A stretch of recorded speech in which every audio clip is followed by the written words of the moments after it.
حضرت سیدنا ابو ہریرہ رضی اللہ تعالیٰ عنہ بہتے آنسوؤں کے ساتھ حضور کی خدمت میں آئے، یا رسول اللہ فادع اللہ ان یمیل قلب ام ابی ہریرہ للاسلام، حضور دعا کر دیجئے اللہ ابو ہریرہ کی والدہ کو اسلام کی طرف مائل کر دے۔ فدعا لہا النبی صلی اللہ علیہ وسلم، حضور حضرت ابو ہریرہ پر بڑی شفقت کرتے تھے، ان کے دکھے دل کی ڈھارس بنے اور دعا فرما دی۔ حضرت ابو ہریرہ بڑے اشتیاق کے ساتھ گھر پہنچے، پانی کے گرنے کی آواز آئی، اندر آنا چاہا تو ماں کی آواز آئی، بیٹا وہیں ٹھہر جاؤ۔ تھوڑی دیر بعد والدہ محترمہ نے دروازہ کھولا اور ابو ہریرہ کو دیکھتے ہی پڑھا، اشہد ان لا الہ الا اللہ واشہد ان محمدا عبدہ ورسولہ۔ حضرت ابو ہریرہ کی آنکھوں سے اب خوشی سے آنسو امڑ آئے، دوڑتے ہوئے دربار رسالت میں پہنچے۔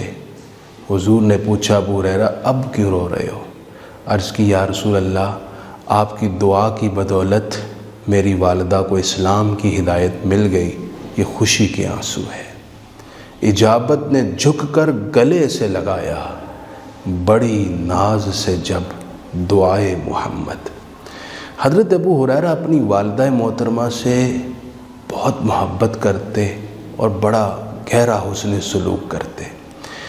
آپ کے گھر کے ساتھ ہی والدہ محترمہ کا گھر تھا، کہیں جانے لگتے تو سب سے پہلے اپنی اماں جان کے دروازے پر آتے اور سلام پیش کرتے، السلام علیک یا اماں ورحمۃ اللہ وبرکاتہ، اے میری ماں آپ کی خدمت میں سلام، آپ پر اللہ کی رحمتیں اور برکتیں نازل ہوں۔ ماں پلٹ کر جواب دیتی، وعلیک یا ولدی، بیٹے تجھ پر بھی سلام، رحمتیں اور برکتیں ہوں۔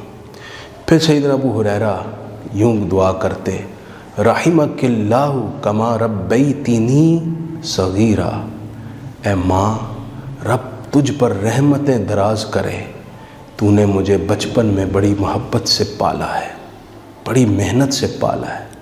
ماں پلٹ کر دعا دیتی، دعا کا بدلہ دعا سے، رحمک اللہ کما بررتنی کبیرا، میرے بیٹے رب تجھ پر بھی رحمت جاری رکھے، میرے بیٹے رب تجھے بھی اپنی رحمت کی آغوش میں رکھے کہ تو نے بڑے ہو کر میرے ساتھ بڑا حسن سلوک کیا ہے اور حسن سلوک کر رہا ہے۔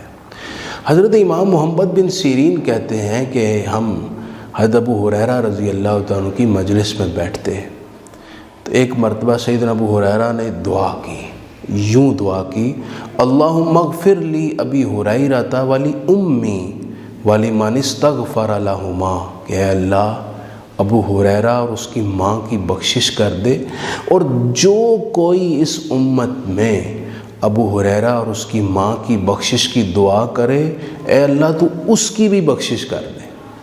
امام محمد بن سیرین کہتے ہیں جب ہم نے یہ دعا سنی تو ہم اکثر و بیشتر یہی دعا کرتے تھے کہ اے اللہ ابو ہریرہ اور ان کی والدہ کی بخشش کر دے۔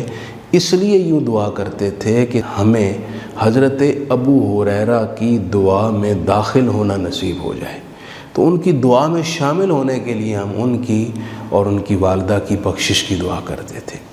یہ بڑا اعلیٰ نسخہ حضرت ابو ہریرہ نے حضور کی امت کو دیا۔ جو صحابی رسول مقبول و منظور دربار مصطفیٰ حضرت ابو ہریرہ کی دعا پانا چاہے، وہ ان کی اور ان کی والدہ کی بخشش کی دعا کرے۔ اور اس میں ہمارے لیے تربیت بھی ہے کہ ماں کے ساتھ ایسا حسن سلوک کرو جیسے حضرت ابو ہریرہ کرتے تھے، اور اپنی ماں کی بخشش کی دعائیں کرتے رہنا، یہ حسن سلوک کا بڑا اہم جز ہے۔ اللہ کریم ہمیں اس کی توفیق عطا فرمائے۔